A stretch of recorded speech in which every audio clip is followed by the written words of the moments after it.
자, 오늘 저희들에게 주시는 하나님의 말씀은 마태복음 5장 8절입니다. 제가 읽어드립니다. 마음이 깨끗한 사람은 복이 있다. 그들이 하나님을 볼 것이다. 아멘. 자, 예수님의 설교 중 8가지 복, 8복의 내용을 다 읽고 나서 오늘 그 6번째 복의 내용을 배우도록 하겠습니다. 제가 읽어드립니다. 마태복음 5장 1절부터 12절입니다. 예수께서 무리를 보시고 산에 올라가 앉으시니 제자들이 그에게 나왔다. 예수께서 입을 열어서 그들을 가르치셨다. 마음이 가난한 사람은 복이 있다. 하늘나라가 그들의 것이다. 슬퍼하는 사람은 복이 있다. 하나님이 그들을 위로할 것이다. 온유한 사람은 복이 있다. 그들이 땅을 차지할 것이다. 의에 줄이고 목마른 사람은 복이 있다. 그들이 배부를 것이다. 자비한 사람은 복이 있다. 하나님이 그들을 자비롭게 대하실 것이다. 마음이 깨끗한 사람은 복이 있다. 그들이 하나님을 볼 것이다. 평화를 이루는 사람은 복이 있다. 하나님이 그들을 자기의 자녀라고 부르실 것이다. 의를 위하여 박해를 받은 사람은 복이 있다. 하늘나라가 그들의 것이다. 너희가 나 때문에 모욕을 당하고 박해를 받고 터무니없는 말로 온갖 비난을 받으면 복이 있다. 너희는 기뻐하고 즐거워하여라. 하늘에서 받을 너희의 상이 크기 때문이다. 너희보다 먼저 온 예언자들도 이와 같이 박해를 받았다. 아멘. 자, 오늘 예수님의 이 말씀을 이해하기 위해 우리가 던져야 할 첫 번째 질문은요. 이 말씀들의 배경은 무엇인가입니다. 우선 역사적 배경을 다루고 이 8절 말씀이 8가지 복 중에서 왜 6번째의 자리를 잡는가에 대해서 다루겠습니다. 자, 예수님께서 세상에 오시고 갈릴리와 예루살렘에서 구원자로서의 사역을 시작하셨을 당시 이스라엘은 절망적인 상태에 있었습니다. 무엇보다도 영적으로, 경제적으로, 정치적으로 절망 상태에 있었는데 왜냐하면 로마 제국의 식민지 상태에 있었기 때문에 그리고 무엇보다도 영적으로 절망적인 상태였습니다. 이스라엘 백성들은 다윗의 자손, 메시아, 구원자가 오셔서 어떤 형태로든 로마 제국의 그 압제를 무너뜨리고 다윗의 왕국을 다시 세우실 것이라는 그런 기대를 가지고 있었거든요. 그런데 이 부분은 제가 앞에서 여러 번 설교 때 다뤘기 때문에 오늘은 예수님 당시에 이스라엘의 영적인 상태를 좀 더 자세히 이야기하겠습니다. 마태복음 5장부터 7장까지의 산상설교의 주제가 바로 이스라엘의 영적인 상태이기 때문이에요. 특히 여기 8가지 복에서 예수님께서 말씀하시는 것은 정치적이거나 경제적인 복이 아니고 영적인 복을 의미합니다. 예수님 당시에 이스라엘 사람들은 대체로 당시 이스라엘 종교의 흐름을 주도하던 바리새인들의 억압적이고 권위적인 성격에 짓눌려 있었습니다. 그 흐름은 바로 율법주의입니다. 율법주의. 율법주의는 어느 종교에나 다 있습니다. 특히 이슬람교는 완전히 율법주의입니다. 자기들이 경전에 기록된 율법을 철저히 지킴으로써 알라 신에게 인정을 받고 천국에 간다고 하는 믿음을 가진 것이 이슬람교입니다. 그런데 그 경전에는요, 아내를 7명까지도 도워도 된다는 그런 내용이 있고요. 알라 신을 믿지 않는 사람들은 죽여도 좋다는 그런 내용도 기록이 되어 있습니다. 그래서 자살 테러를 하는 거예요. 알라 신의 명예를 떨어뜨린 자는 가족이라 할지라도 죽여도 된다는 그런 내용도 기록되어 있습니다. 그래서 이란이나 사우디아라비아나 인도네시아, 이라크 등 이슬람 국가에서 그 한쪽에서죠. 물론 전체는 아니고 일어나는 그런 일들을 가만히 생각해 보십시오. 너무나도 잔인하고 억압적인 일들이 일어나고 있습니다. 사실 율법주의 이 체제는요. 불교에도 있습니다. 불교. 그리고요. 성경을 오해하면 그리스도 교회 안에도 율법주의가 존재할 수 있습니다. 예수님과 사도 바울은 그 율법주의와 싸우셨어요. 사도 바울이 쓴 편지 형식의 그 신약 성경에는 율법주의를 피하라는 말씀이 가득 차 있습니다. 복음은 율법주의를 허용하지 않습니다. 율법주의는 다른 사람들을 지배하고 억압하는 성격을 가지기 쉽습니다. 예수님 당시 바리새인들은 모세 율법을 잘못 해석했어요. 그들은 모세 율법을 지키지 못하는 무능력 때문에 자신들이 지킬 수 있는 새로운 법을 만들어냈습니다. 그들은 그것을 장로들의 유전, 전통이라고 불렀거든요. 성경에 그런 표현이 있죠. 그들은 하나님의 법을 지킬 수 없더라도 자신들의 전통을 지키는 것으로 자신의 양심을 달랠 수 있었습니다. 그들은 모세 율법에 순종할 수 없다는 것을 알고는 그 율법에 대한 비스무리한 순종을 만들어낸 것입니다. 그리고 유대교의 지도자들로서 그들은 백성들에게 그들이 만들어낸 갖가지 규칙들을 세세하게 지키도록 강요하였던 것이에요. 그런데 그걸 다 지키는 건 절대 불가능했습니다. 왜냐하면 너무 조항이 많아서 기억할 수조차 없이 많았기 때문이에요. 그 결과 이스라엘 백성들은 엄청난 좌절감과 불안, 죄책감 속에 살고 있었습니다. 여러분, 불교 신자들도요, 계속해서 더 많은 수행과 노력으로 열반에 이르려고 할 텐데요. 정말 정직하게 자기가 불교 가르친 대로 산다면 그런 노력을 끊임없이 할 텐데 거기서 느끼는 좌절감과 비슷한 좌절감이 유대인들에게도 있었습니다. 인간이 자신의 행동으로 하나님을 만족시키려 한다는 것이 율법주의의 바탕이 되는 정신입니다. 근데 그것은 우리가 그렇게 살 수 없습니다. 불가능합니다. 많은 사람들이 그 당시에 죄책감에 빠져 있었거든요. 사람들은 하나님의 용서와 구원, 그리고 마음의 평안을 갈망하고 있었습니다. 그들은 아무리 바리새인들이 만들어 놓은 전통을 세세하게 지킨다고 해도 결코 하나님을 만나거나 볼 수 없었습니다. 하나님을 만나는 기쁨을 느낄 수가 없었습니다. 그때 예수님께서 비로소 모세의 율법이 가르치는 진정한 내용들을 설교하기 시작하셨던 것이에요. 그게 바로 오늘 우리가 다루는 이 설교 내용입니다. 예수님은 인간이 자신의 힘으로 율법을 다 지킬 수 있다는 식으로 가르치지 않으셨어요. 예수님은 율법이 아닌 성령의 법을 가르치셨습니다. 하나님께서 모세의 율법을 주실 때에도 사실은 그 율법 지켜서 구원받으라고 주신 게 아니에요. 여러분, 모세의 율법의 순종의 근거가 되는 것이 무엇인지 기억하시나요? 구약성경 출애굽기 20장 1절 2절을 보면 그 순종의 근거가 바로 하나님의 구원이라고 명시되어 있습니다. 순종해야 구원을 받는다는 것이 아니고 이미 하나님의 은혜로 구원을 받은 백성이 되었으니 순종하라는 것입니다. 출애굽기 20장 1절 2절입니다. 제가 읽습니다. 이 모든 말씀은 하나님이 하신 말씀이다. 나는 너희를 이집트 땅 종살이하던 집에서 이끌어낸 주 너희의 하나님이다. 그러니 그 다음부터 십계명이 딱 나옵니다. 이걸 지켜라. 이렇게 나와요. 하나님께서 모세를 지켜서 이스라엘 백성들을 이집트 땅의 종살이로부터 구해내신 것은 그 이스라엘 백성들이 하나님의 뜻대로 잘 살았기 때문이 아니었습니다. 그들에게 베푸신 은혜와 사랑 때문이었고요. 그리고 오래전 아브라함에게 하신 약속 때문에 구해내신 거예요. 그리고 하나님의 구원의 계획 속에서 하나님은 그 이스라엘 백성들을 구원하여 아브라함과 다윗의 자손이신 예수 그리스도를 그 민족 가운데서 태어나게 하심으로써 모든 인류에게 구원의 복음을 전하려는 그런 목적 때문에 그들을 구원하신 겁니다.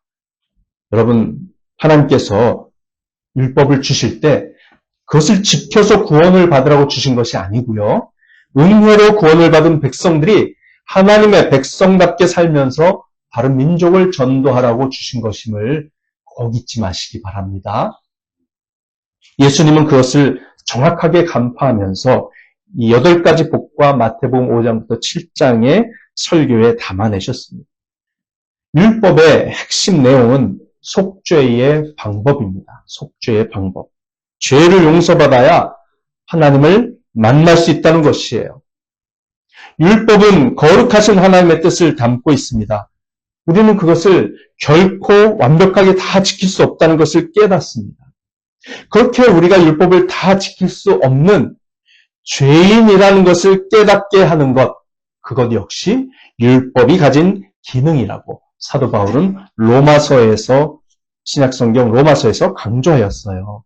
그러므로 인간은 하나님의 은혜와 용서로만 구원을 받을 수 있지 결코 자신의 노력과 수행과 선행으로 구원을 받거나 하나님을 만날 수 없다는 것. 그것이 바로 구약성경과 모세의 율법의 가르침이고 예수님의 가르침입니다.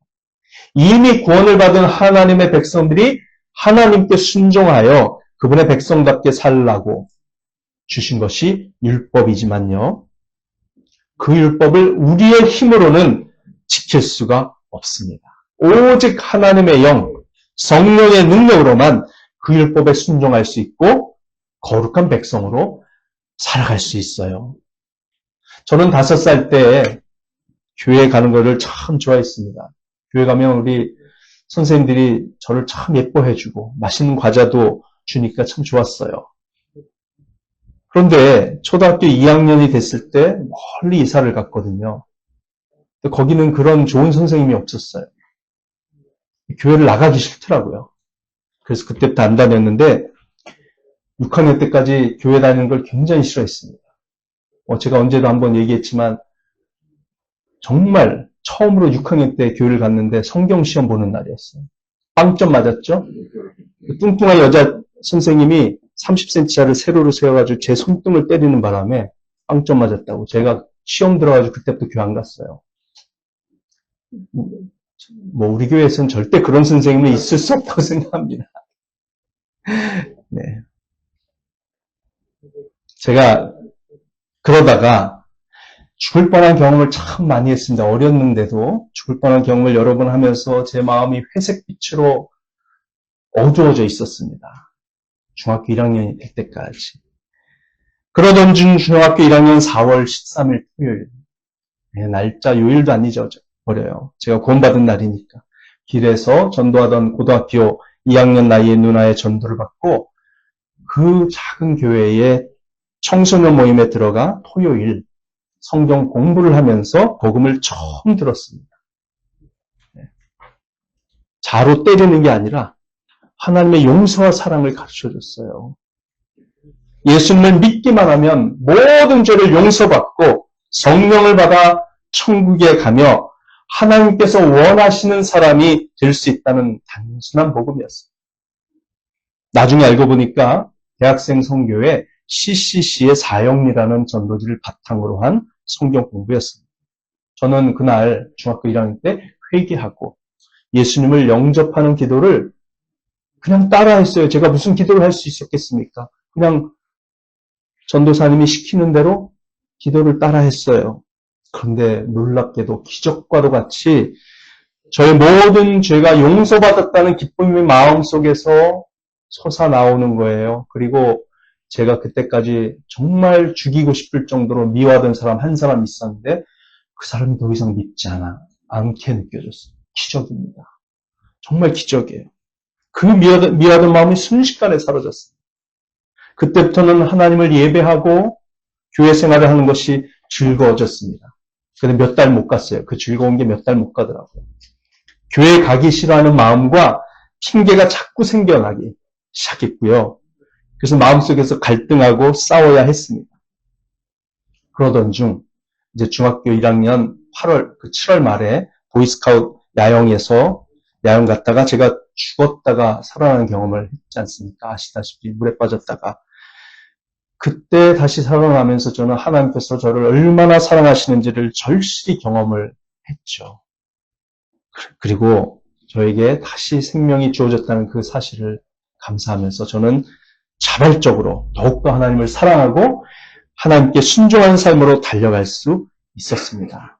물론 많은 신앙의 선배들의 도움과 모범과 또 목사님이 지도해 주시는 영적인 훈련으로 인해서 저의 신앙이 견고하게 성장할 수 있었습니다. 그런데 중요한 것은요, 하나님께 순종하는 것이 점점 기쁨이 되어갈 수 있었다는 것입니다. 성령님의 도우심, 예수님이 주인이 되시는 교회의 도움, 그리고 성령의 감동으로 기록된 이 성경의 가르침 덕분에 제가 그렇게 기쁨으로 자발적으로 주님을 섬길 수 있게 된 것이죠. 그처럼 성령의 능력으로만 순종의 삶이 가능한 신앙생활, 우리는 그것을 마음의 신앙생활이라고 부를 수 있습니다. 마음의 신앙생활. 오늘 5장 8절에 마음이라는 말이 나왔죠. 바리새인들은요, 손과 발과 지식으로 율법 조항과 장로들의 전통을 세세하게 순종해내려고 애썼습니다. 그리고 다른 사람들에게 강요를 했습니다. 그래서 그들의 종교는요, 손과 발과 지식의 종교예요. 손과 발과 지식의 종교가 있고 마음으로부터의 종교, 즉 마음의 신앙생활이 있습니다. 예수님의 말씀대로 바리새인들의 마음은 하나님으로부터 멀어져 있었어요. 마음이 멀어져 있었습니다. 하나님으로부터. 그들은 성령을 의지하지 않고 자신의 지식과 의지를 의지하였습니다. 예수님은 우리가 예수님을 믿고 하나님을 섬기는 신앙생활이 마음속에서 하나님이신 성령님을 모시고 살아가면서 기쁨과 자발성을 가진 것이 되어야 한다는 것을 가르쳐 주셨어요. 그것은 자신의 선행이 아니라 오직 하나님의 은혜와 용서로 구원을 받은 사람들만이 가능한 신앙생활입니다. 하나님께 받은 무한한 사랑 때문에 하나님을 사랑하는 마음, 하나님께 순종하는 마음으로부터의 신앙생활입니다. 성령님께서 우리 마음에 오셔서 우리의 마음을 다스려 주시고 그 인격적인 인도하심에 우리가 순종할 때에 가능한 신앙생활이 바로 그것입니다. 그래서 예수님은 오늘 우리가 읽은 8절에서 마음이 깨끗한 사람은 복이 있다. 그들이 하나님을 볼 것이다 라고 말씀하신 것입니다. 여러분, 누가 하나님을 볼 수 있습니까? 마음이 깨끗한 사람입니다. 누가 하나님의 나라, 천국을 볼 수 있습니까? 누가 천국에 들어갈 수 있습니까? 마음이 깨끗한 사람입니다. 요한복음 3장에서 우리는 바리새인의 지도자 중 한 사람이었던 니고데모가 밤중에 예수님을 찾아가서 대화 내용이 무엇인지를 몇 달 전에 배웠습니다. 예수님은 니고데모에게 이렇게 말씀하셨죠. 요한복음 3장 3절이에요. 누구든지 다시 나지 않으면 하나님 나라를 볼 수 없다 이렇게 말합니다. 또 요한복음 3장 5절에서 누구든지 물과 성령으로 나지 아니하면 하나님 나라에 들어갈 수 없다라고 말씀하셨어요. 거듭남, 신생이라는 주제로 이 말씀을 우리가 배웠습니다. 자, 예수님을 믿고 죄 용서를 받을 때 우리의 마음이 다시 태어납니다. 왜냐하면 성령님이 우리 마음에 오시기 때문이죠. 성령은 우리 마음속에서 마르지 않는 물과 같이 우리의 영적인 갈증을 다 해결해 주시고 우리가 하나님 나라를 볼 수 있게 해 주십니다. 우리가 무엇을 함으로써 마음이 깨끗해질 수 있습니까? 우리가 어떻게 해야 하나님을 볼 수 있습니까? 하나님의 은혜와 용서와 사랑을 받아들일 때 마음이 깨끗해집니다. 창조주이자 주인이 되시는 하나님을 떠나 마치 자신이 자신의 삶의 주인이 된 것인 양 살아왔던 교만한 삶을 뉘우치고 하나님께서 싫어하시는 온갖 못된 죄들을 지으며 살아온 것을 회개하여 예수 그리스도를 나의 삶의 구세주와 주님으로 영접하는 순간 마음이 깨끗해집니다. 착한 일을 해서 하나님을 만나고 볼 수 있는 것이 아닙니다. 회개하고 예수님을 믿고 성령을 받을 때 비로소 하나님을 만나고 볼 수 있습니다. 자, 그러면 그런 그리스도인의 마음이 어떻게 변화됩니까? 자, 이런 작용이 일어나는 거예요. 값없이 하나님의 은혜로 구원을 받고 천국에 들어갈 수 있게 되었고 예수님을 만났으니 하나님께 감사한 마음이 들겠죠? 그리고 하나님을 사랑하는 마음이 들겠죠? 그리고 하나님은 성령을 우리에게 보내주셔서 우리로 하여금 하나님께서 우리의 마음에 그리고 우리의 인생의 주인이시라는 것을 확실하게 가르쳐 주시고 그것을 챙기십니다. 우리가 죄를 지으면요, 성령님이 슬퍼하세요. 성령님이 슬퍼하시면, 그리고 성령님이 근심하시면 어떤 현상이 일어나느냐? 우리가 죄를 지은 그것 때문에 슬퍼하시는 그 성령님으로 인해 우리 마음속에서 즉각 평안한 마음이 사라집니다. 평안한 마음이 사라져요. 하나님은 그렇게 우리를 책망하시고 인도하세요. 다시 평안한 마음을 되찾고 싶어서 회개하게 되고 죽을 것 같거든요. 하나님이 떠난 것 같고 오늘 죽으면 지옥 갈 것 같고 그런 마음이 드는데 회개를 안 할 수 있습니까? 사랑하는 여러분, 성령을 받지 않으면 성경을 깨달을 수도 없고 예배를 드릴 수도 없고 하나님께 기도할 수도 없습니다. 자, 여러분께 여쭤봅니다. 여러분은 하나님을 본 적이 있습니까? 하나님을 보았습니까? 네, 본 것이에요. 이미 보셨습니다. 성령을 받았으면 이미 하나님을 보았고 만나신 것이에요. 이미 하나님을 모시고 살고 있는 것입니다. 그것을 믿으시기 바랍니다. 네. 그게 똑같은 거예요. 다른 게 아니에요. 구약시대 때는 하나님께서 성령을 그 백성의 마음속에 상시적으로 보내시지 않고요. 그때 예언자나 사사로 쓰시기 위해서 잠시 보냈다가 다시 거두시곤 했어요. 구약시대 때 하나님을 보는 자는 죽게 되어 있었습니다. 그런데 신약시대 때에는 하나님이신 예수님이 사람의 모습으로 와주셔서 우리가 하나님을 볼 수 있게 해주셨죠. 그리고 예수님께서 십자가를 지시고 부활하시고 승천하여 하나님 아버지께로 가신 후에는 예수님께서 즉시 성령을 보내주셨지 않습니까? 그 성령을 받는 자는 누구나 예수님을 만난 것이고 하나님을 본 것입니다. 할렐루야. 사람들에게 옳게 보이려고 겉으로만 하나님의 말씀을 열심히 지키려 했던 위선자들인 바리새인들, 자신의 행동과 노력으로 천국에 가려 했던 교만한 그들은 하나님을 볼 수 없었습니다. 그러나 겸손하게 예수님을 믿는 자들은 누구나 하나님을 보고 만날 수 있게 되었습니다. 이것이 복음입니다.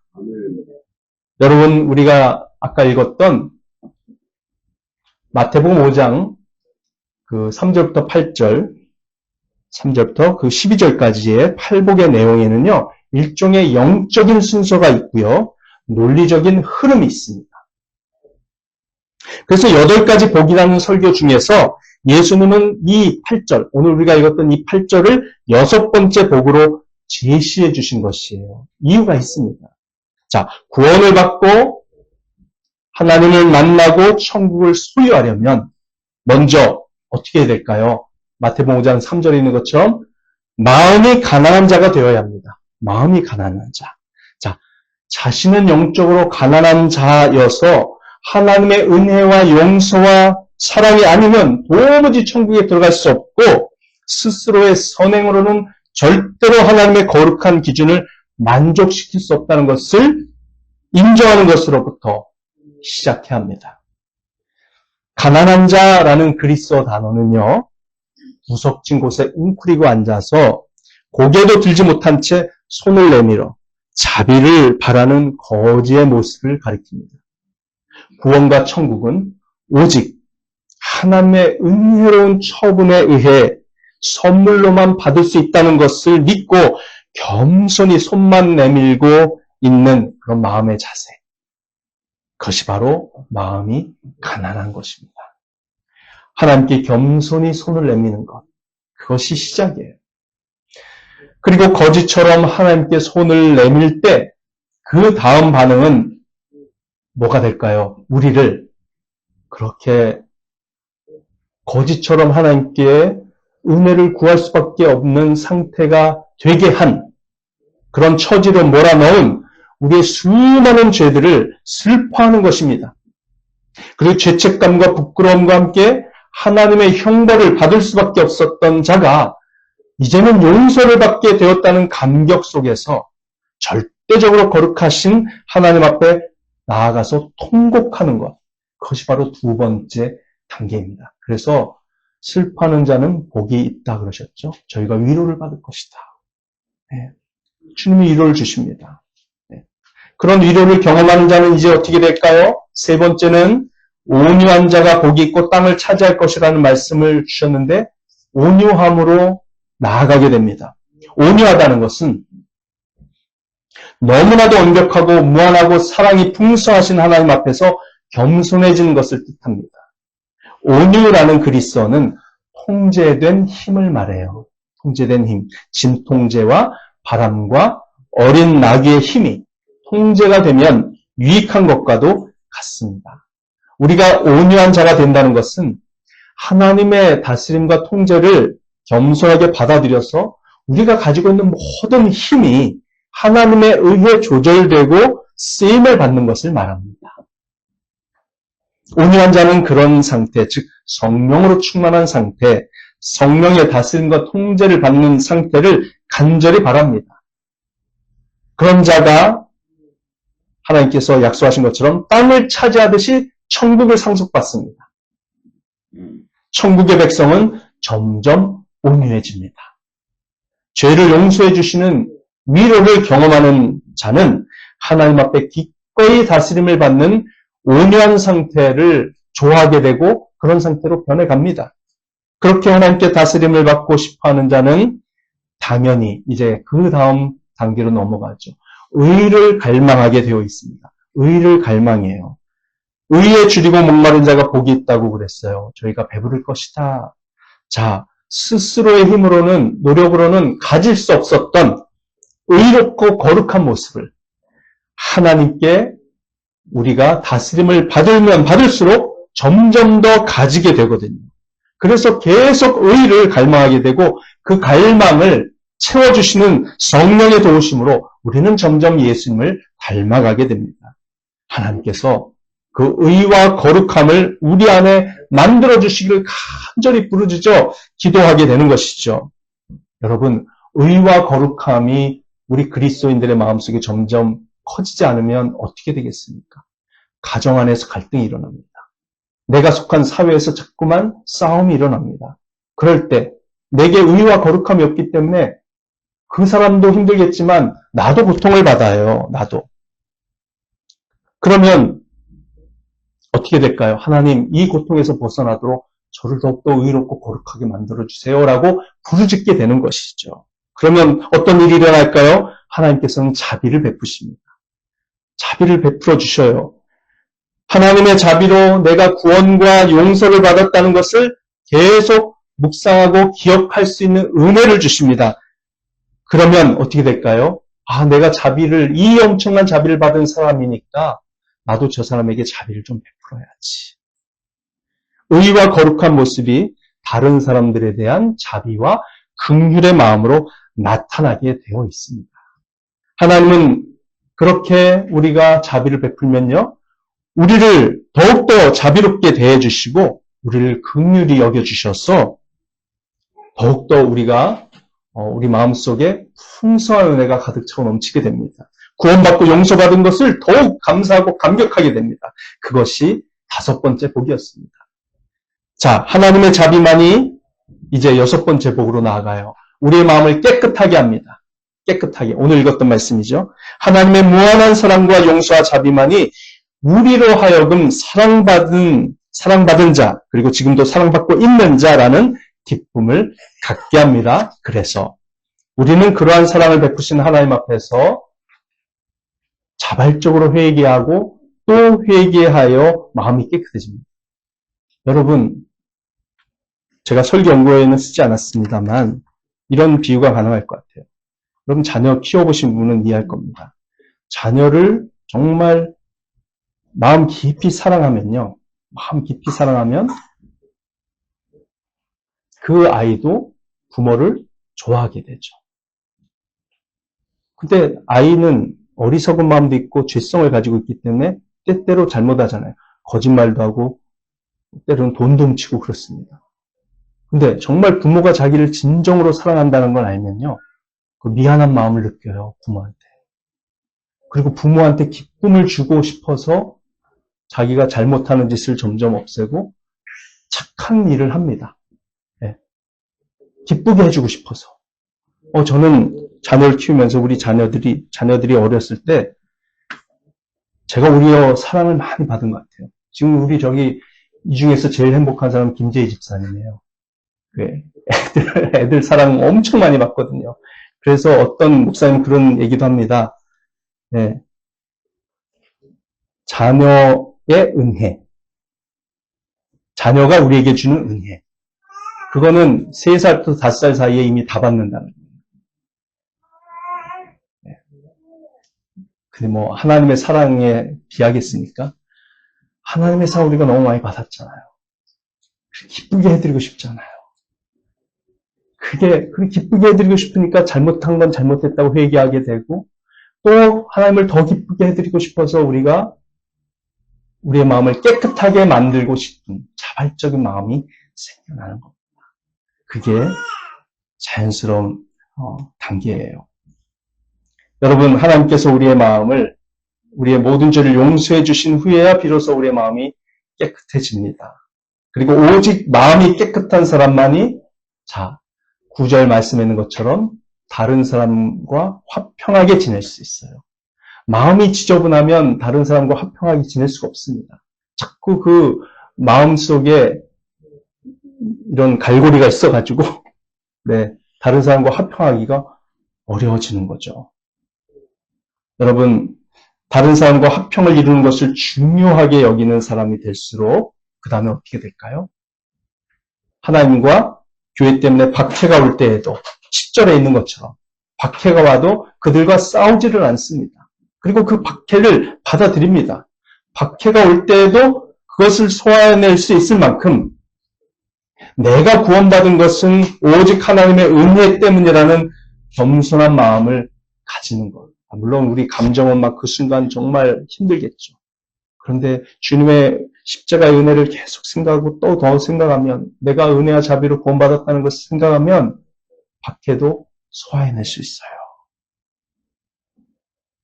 그것이 천국에 들어가는 자의 마음입니다. 천국에 들어가는 자의 마음. 그래서 10절 의를 위하여 박해를 받는 자는 복이 있다. 하늘나라가 그들의 것이다. 이렇게 말씀했어요. 10절에. 근데 3절 첫 번째 복 뭡니까? 3절 첫 번째 복도 마음이 가난한 사람 복이 있다. 하늘나라가 그들의 것이다. 아까는 이게 단계별로 점점 올라가는 것 같은데 왜 첫째 복하고 마지막 복이 똑같아요?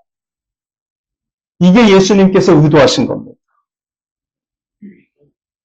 마음이 가난하다는 것은 예수님과 교회 때문에 박해를 받아도 하나님을 포기하지 않을 만큼 마음이 겸손하고 오직 하나님의 용서와 사랑의 복음만이 나 자신을 지옥에서 건져낼 수 있다고 하는 그런 확신에 이르는 것을 뜻해요. 그래서 첫째 복과 여덟째 복이 똑같은 겁니다. 이러한 8가지 복의 흐름이 여러분 좀 이해가 되십니까? 네. 예수님의 8가지 복은 논리적인 흐름이 있습니다. 처음 단계의 상태를 경험하지 않으면 다음 단계로 넘어갈 수가 없습니다. 그리고 처음 단계는 마지막 단계와 뗄 수 없고요. 마지막 단계는 처음 단계의 수준이 어떠해야 하는지를 또 가르쳐줘요.